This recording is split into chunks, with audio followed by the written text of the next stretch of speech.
மாட்டு வால் சுக்கா வைக்கிறதுக்கு, அது கூட கறி 1 கிலோ கறியும் சேர்த்து நல்லா சுக்கா பண்ணதுக்கு நல்லா வெட்டி கழுவியாச்சு.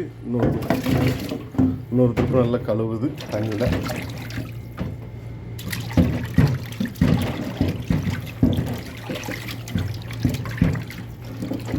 நல்லா கழுவி எடுத்துக்கிடணும்.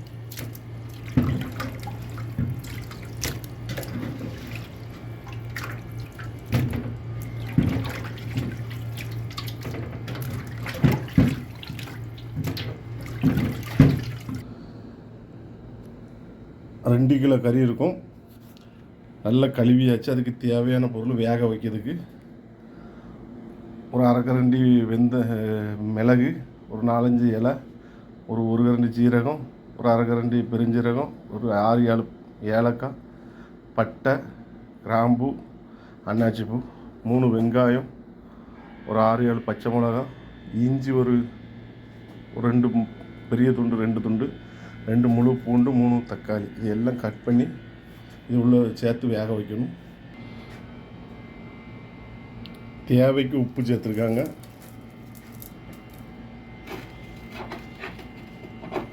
இஞ்சி சதைச்சி வச்சது சேர்த்துருக்காங்க.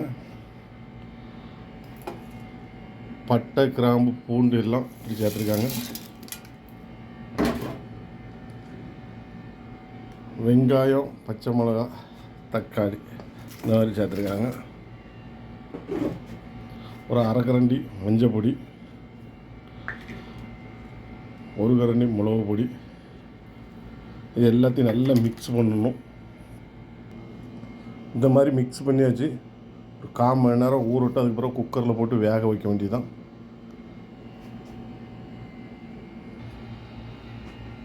குக்கரில் எடுத்து வச்சாச்சு.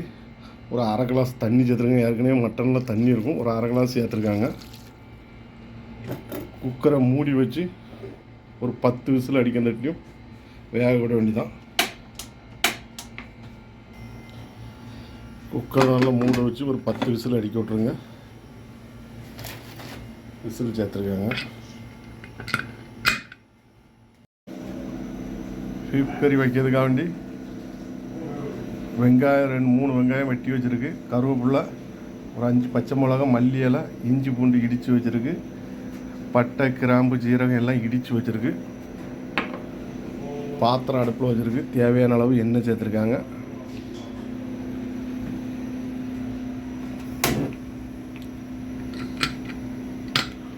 விசில் நல்லா ஆவி இதாகிட்டு திறந்து பாருங்கள் எப்படி வெந்திருக்குன்ட்டு.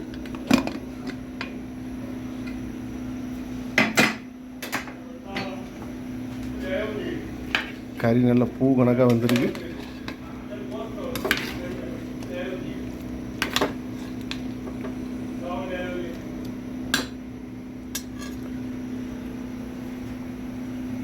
எண்ணெய் காஞ்சிட்டு கருவேப்பிலை, பொடி வெங்காயம் சேர்த்துருக்காங்க. வெங்காயம்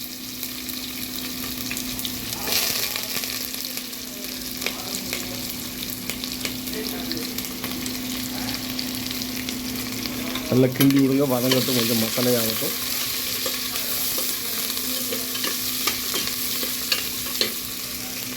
சோறு அடுப்பில் வேகுது. 10 விசில் அடித்து கறி நல்லா பூ போல் வெந்துட்டு சுக்கா பண்ணதுக்கு தான்.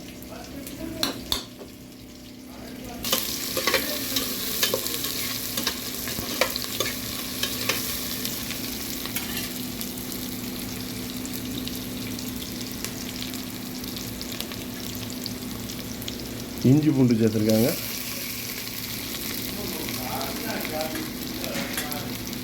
அது கூட பச்சை மிளகாவும் சேர்த்து நல்லா கிண்டி விடுங்க.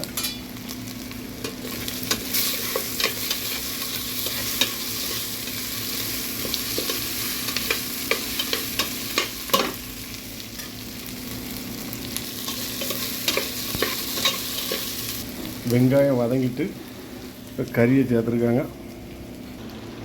இடித்து வச்சுருக்க மசாலையை சேர்த்துருக்காங்க. கொஞ்சம் மட்டன் மசாலா சேர்த்துருக்காங்க.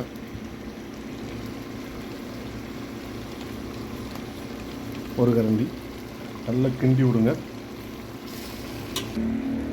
சுக்கா நல்லா ரெடி ஆகிட்டு மல்லி இலை போட்டு நல்லா காரஞ்சாரமான சுக்கா இறக்க வேண்டியது.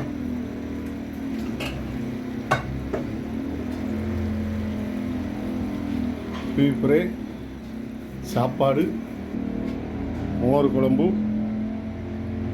களி கிண்டி வச்சுருக்கேன்.